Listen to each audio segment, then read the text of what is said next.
जगासाठी प्रार्थना करते, काय काय गरज आहे, का करायची आहे प्रार्थना? तर त्याचे काही कारण आहेत. पहिलं आणि महत्वाचं कारण आहे, लिहून ठेवा पाहिजे तर वहीमध्ये किंवा तुमच्या हृदयावर, की देवानं दिलेली ती महान आज्ञा आहे. प्रार्थना का करायची आहे? देवानं दिलेली ती महान आज्ञा आहे. आज्ञांचं उल्लंघन करायला माणसाला आवडतं, आज्ञा पाळायला आवडत नाही. पवित्र शास्त्र सांगतं, जेव्हा प्रार्थनेचा आभास आहे, प्रार्थनेचा खंड आहे, तेव्हा सैतानाचा वास आहे, मग आजार आहे, मग निराशा आहे, मग दुःख आहे, मग पीडा आहे, मग त्रास आहे, अनेक समस्यांना सामोरे जावं लागतं जेव्हा आम्ही प्रार्थना करत नाही किंवा प्रार्थना करताना देवाशी नातं कनेक्ट होत नाही.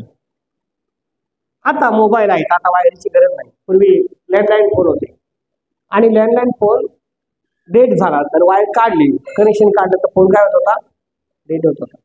आणि मग तशा फोनवरून आपण फोन केला तर फोन लागेल का?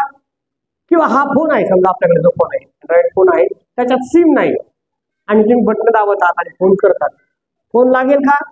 किंवा रिचार्ज नाही, फोन लागेल का? तसंच आहे, प्रार्थनेला येतोय पण रिचार्ज झालेलं नाही.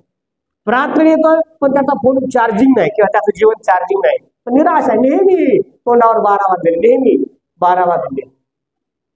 कारण शैतान मानगुटीवर बसलेला असतो आणि तो शैतान त्याला सुधरू देत नाही. पाहता पाहता दिवस जातात.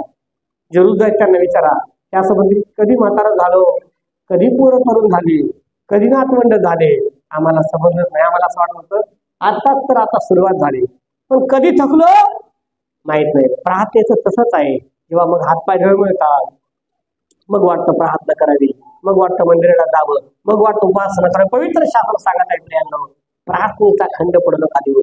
चालता, बोलता, उठता, बसता त्या देवाला सत्यशा धन्यवाद करा.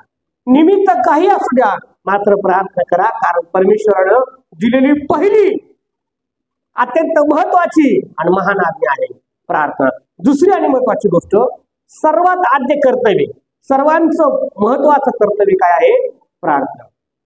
आपण नाही म्हणतो माझं कर्तव्य होतं म्हणून मी ते केलं. मुलीचं लग्न करून देणे माझं कर्तव्य होतं, लेकरांचं शिक्षण करणं कर्तव्य होतं, जबाबदारी होती. प्रार्थना करणं सुद्धा मंडळीचं कर्तव्य आहे, मंडळीची जबाबदारी आहे. आणि जेव्हा मंडळी प्रार्थना करेल तेव्हा परिस्थिती बदलायला सुरुवात होईल.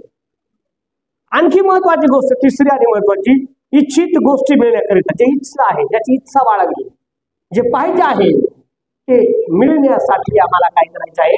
प्रार्थना करायची. मग मी रविवारी म्हणालो, मांगो तुम्हें मिलेगा, ढूंढोगे तो पाओगे और खटखटाओगे तो